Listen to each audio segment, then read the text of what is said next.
You are watching SBR News 1. Today's news updates. Let's watch.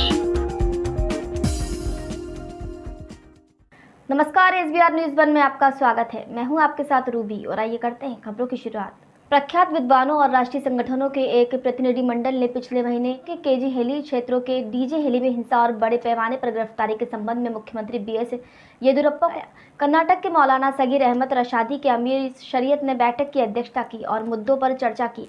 11 अगस्त 2020 को इस्लाम के पैगंबर के नाम पर ईश निंदा की घटना और आगामी हिंसा को विद्वानों ने राज्य के शांतिपूर्ण माहौल को धूमिल करने का एक सुनियोजित प्रयास बताया। बेंगलुरु सिटी जामा मस्जिद के इमाम मौलाना मकसूद इमरान रशादी ने कहा कि मुख्यमंत्री के साथ सकारात्मक तरीके से बातचीत हुई है। मुख्यमंत्री येदियुरप्पा ने आश्वासन दिया है कि वो निर्दोष लोगों को इस मामले में दुर्व्यवहार नहीं करने देंगे। मुख्यमंत्री ने इस संबंध में आवश्यक निर्देश जारी करने का आश्वासन भी दिया। विद्वानों और राष्ट्रीय संगठनों के एक प्रतिनिधिमंडल ने मुख्यमंत्री से भविष्य में ऐसी घटनाओं को रोकने के लिए सख्त कदम उठाने की अपील की है। और इधर कुक्षी के सामुदायिक स्वास्थ्य केंद्र में स्वास्थ्य विभाग में पदस्थ डॉक्टर BMO अभिषेक रावत गरीब बच्चों के लिए मसीहा बने हुए हैं। आगर के एक दंपति अपने शिशु को स्वास्थ्य केंद्र लेकर आए। शिशु जन्म से ही तिरछे पैर होने पर CTEV नामक बीमारी से ग्रसित था। इस बच्चे का उपचार डॉक्टर अभिषेक रावत ने किया। इसके पहले भी डॉक्टर अभिषेक रावत ने इस प्रकार के विकलांग बच्चों का उपचार किया था। उन्होंने बताया कि इस बीमारी के अंतर्गत जन्म से ही बच्चों के पैर तिरछे होते हैं। अगर इस प्रकार के बच्चों का शुरू में ही उपचार किया जाता है तो बच्चा विकलांग होने से बच सकता है।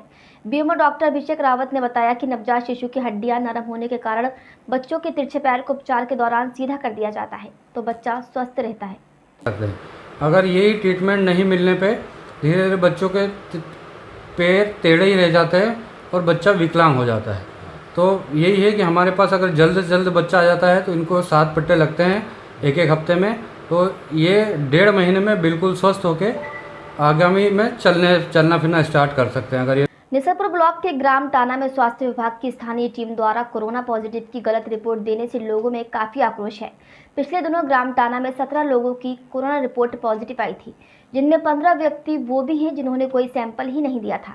इस तरह का मामला सामने आने के बाद स्थानीय स्वास्थ्य टीम की कार्यप्रणाली पर ग्रामीणों द्वारा गहरा असंतोष व्यक्त किया जा रहा है। हालांकि BMO ने जांच के बाद दोषी कर्मचारियों पर दंडात्मक कार्यवाही करने की बात कही है। बाकी लोगों की आई है सर, उसमें 13 लोग ऐसे हैं जिनकी जांच रिपोर्ट हुई नहीं और पॉजिटिव किस तरह से आएगी?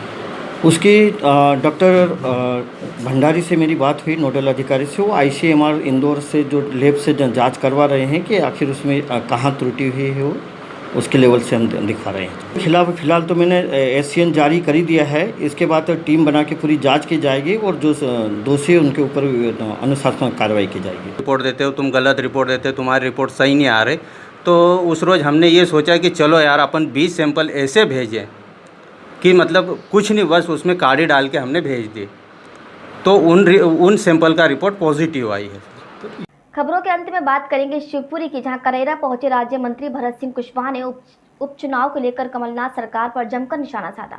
जो मंत्री पद ग्रहण करने के बाद पहली बार करेरा पहुंचे और भाजपा के भूतपूर्व विधायक जसवंत जाटव, रणवीर सिंह रावत और सभी भाजपा कार्यकर्ता उपस्थित रहे।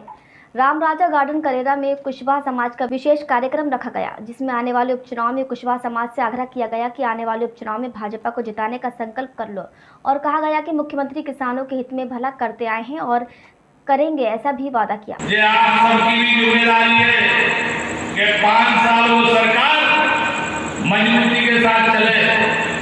और भाई जसवंत जी ने जो इस्तीफा दिया है, एक बात और क्लियर कह देता हूं मैं। बुलेटिन में फिलहाल इतना ही। ताज़ा अपडेट के लिए देखते रहिए SBR News 1। नमस्कार। You are watching SBR News 1.